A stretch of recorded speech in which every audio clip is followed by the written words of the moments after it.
আমাদের বগুড়ার প্রসিদ্ধ আলুঘাটি। আজকে ইফতারের শেষ দিন, মানে রোজার শেষ দিন।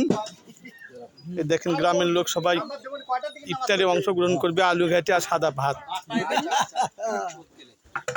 রোজা শেষ হয়েছে, সবার মন খারাপ। রোজা শেষ হয়ে যাচ্ছে, সবার মন খারাপ। আজ থেকে এখানকার কোলাহল বন্ধ হয়ে যাবে। আজ থেকে এই সময়কার এখানকার কোলাহল বন্ধ হয়ে যাবে 1 বছরের জন্য। ঈদ ঠিকই আসছে, কিন্তু অনেকের মনে আনন্দ নেই। অনেকের নিজের আপন ছেলে, কারো ভাই সবাই প্রবাসে। খুশি মনে বিদায় দিচ্ছে। হ্যাঁ, সবাই প্রবাসে, এই জন্য অনেকের মনে পূর্ণাঙ্গ আনন্দ নাই। পরিবারের সবাই মিলে যে ঈদটা করার কথা ছিল সেই ঈদ হয় নাই। সবাই আমাদের পাড়ার লোকদের জন্য দোয়া করবেন যেন প্রতি বছর এই অবশ্যই এটা অনেক আগে থেকে হয়ে আসতেছে। এটা প্রায় 15-20 বছর ধরে হয়ে আসতেছে। রোজার একদম শেষ দিন এই অনুষ্ঠান হয় এবং সবাই মিলে, পাড়ার সবাই মিলে, ছেলে মেয়ে সবাই মিলে একসঙ্গে বসে থেকে, একসঙ্গে মেয়েরা না, মেয়েরা তাদের বাসায়, ছেলেরা সবাই একসঙ্গে বসে থেকে মসজিদের ছাদে ইফতার করা হয় এবং সবাই মাগরিবের নামাজ একসাথে পড়া হয়। এখানে আমাদের একটা নাতি হয়, খুব সুন্দর। পুরা রমজান মাস ইফতারের সময় আমাদের সঙ্গে ইফতার করে। হ্যাঁ, রোজা থাকবে না থাক, কিন্তু ইফতার করে খুব সুন্দর।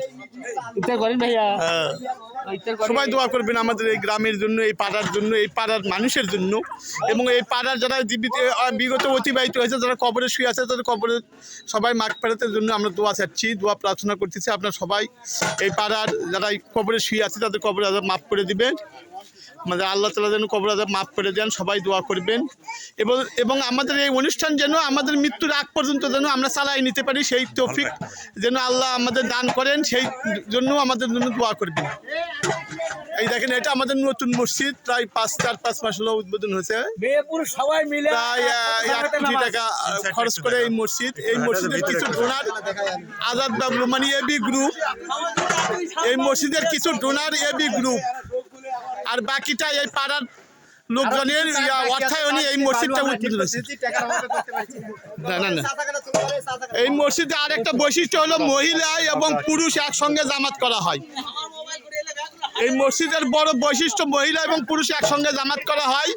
মহিলাদের জন্য ভিন্ন করে নামাজের ব্যবস্থা করা আছে, পর্দার সহিত, পর্দার বাইরে না। আর আমাদের এই জামাতটা কিন্তু আহলে জামাত, আহলে হাদিস। অনেকে হয়তো ধারণা করতেছে আগেই আমার এত সকালে ইফতারের আয়োজন কেন। আমাদের এটা হলো আহলে হাদিসের জামাত। এখানে আমাদের 4টাই জামাত হয়, আসরের জামাত হয় 4টাই। দেখেন আমাদের মসজিদটা, দেখেন অনেক বড় মসজিদ। এটাই পাড়ার অনেকেই সহযোগিতা করে এই মসজিদটা তৈরি করা হয়েছে। এবং এবি গ্রুপ, বগুড়ার এবি আজাদ বাবলু আর এবিসি গ্রুপ, ওরা অর্থায়ন করেছে, ওরাও বহু টাকা অর্থায়ন করছে, যার ফলে আজকে এই মসজিদ পূর্ণাঙ্গ রূপ ধারণ করছে। আর এই যে অনুষ্ঠান দেখতেছেন, এটা প্রত্যেকটা রোজার শেষ দিনে এই অনুষ্ঠান হয়। আজ থেকে প্রায় 15-20 বছর ধরে এটা চলে আসতেছে। আপনারা দোয়া করবেন, দেশবাসী আপনারা সবাই দোয়া করবেন যেন এই অনুষ্ঠান আমাদের পরের প্রজন্ম যেন চালিয়ে যেতে পারে, কোনো রকম গন্ডগোল ছাড়া, একত্রভাবে সবাই দোয়া করবেন। আসসালামু আলাইকুম ওয়া রাহমাতুল্লাহ।